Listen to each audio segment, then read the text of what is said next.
इसमें काम करने वाले कार्यकर्ता हूँ। यहाँ का रिश्ता मेरा पारिवारिक रिश्ता रहता है। यहाँ कोई मैं उप मुख्यमंत्री के रूप में ना आया हूँ, ना मैं आता हूँ। यहाँ तो मैं अपने एक तरह से परिवार का हिस्सा बन करके आता हूँ। आज मुझे यहाँ पर आने का मौका मिला। सुबह ही तय हुआ था कि आप सबके साथ मिल करके कुछ चर्चा किया जाएगा।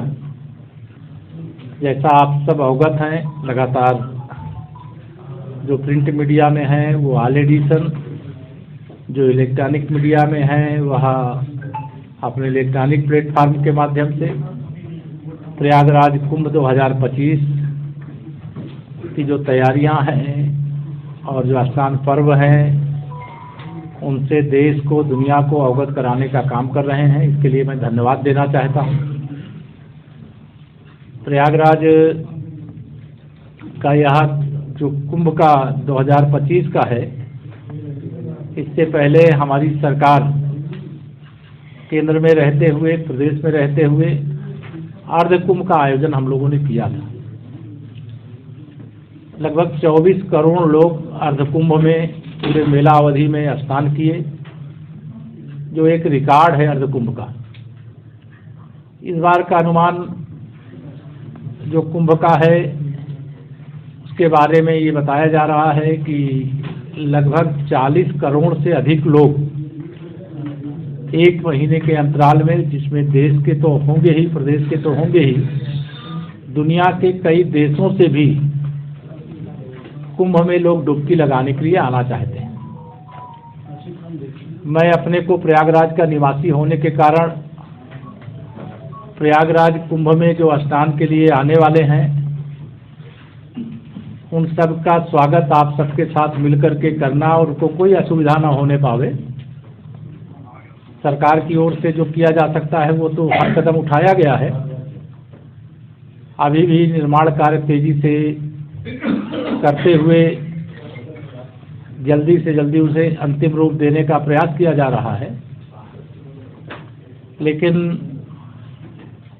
13 जनवरी जो पौष पूर्णिमा है, उस दिन कल्पवासियों का मेला क्षेत्र में पहुंच जाना होता है और रात्रि वह मेला क्षेत्र में ही बिताते हैं।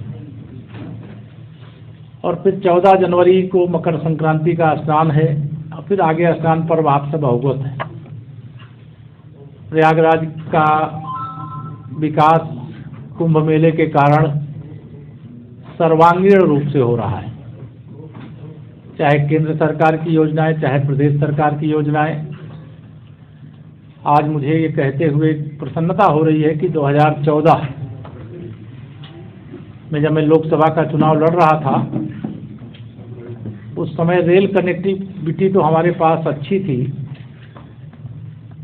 लेकिन हवाई कनेक्टिविटी हमारी बहुत अच्छी नहीं थी। और आज देश के हर कोने में आप प्रयागराज के हवाई अड्डे से जहाज में बैठ करके कहीं पर भी पहुंच सकते हैं। रेलवे कनेक्टिविटी का विस्तार, रिंग रोड हो, चाहे 6 लेन ब्रिज हो, और चाहे प्रयागराज से वाराणसी को जोड़ने के लिए जो वाया हंडिया जगतपुर में देख रहा था, रेलवे क्रॉसिंग पर भी एक आरओबी का एक हिस्सा खोल दिया गया है, जिससे अब लोग सीधे आकर के और सीधे जा सकते हैं।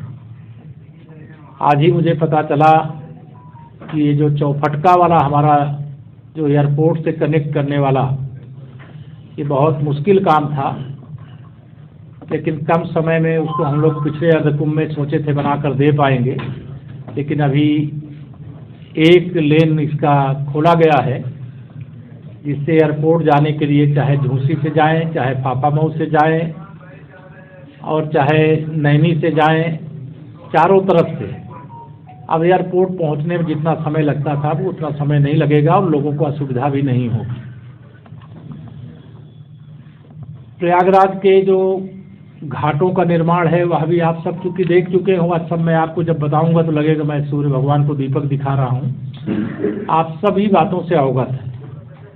मेला क्षेत्र का विस्तार किया गया है लगातार माननीय प्रधानमंत्री जी के निर्देशन में, माननीय मुख्यमंत्री योगी आदित्यनाथ जी की अगुवाई में लगातार गुणवत्तापूर्ण कार्य समयबद्ध तरीके से संपन्न हो, लेकिन कोई भी काम करने में थोड़ा जो समय लगता है वो जरूर लग रहा है, लेकिन सरकार की ओर से लगातार यह प्रयास है कि मेला क्षेत्र में हमारे पूज्य संतों का और हमारे कल्पवासियों का, तीर्थयात्रियों का कदम पड़ने से पहले जो व्यवस्था मेला प्राधिकरण के द्वारा कुंभ मेले में आने वाले तीर्थयात्रियों के लिए होती है, उसमें किसी भी प्रकार की कमी न रह जाए। 2013 में मैं सिराथू से विधायक था, तब यहाँ कुंभ का मेला लगा था। आप में से कई पत्रकार साथी उस समय भी खबरें लिखते थे, देखते थे। कोऑर्डिनेशन के अभाव में रेलवे दुर्घटना आप सबको याद होगी,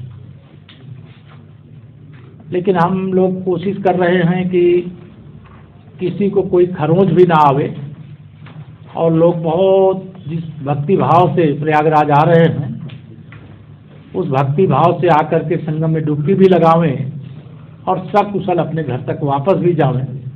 इसका प्रयास सरकार के स्तर पर किया जा रहा है।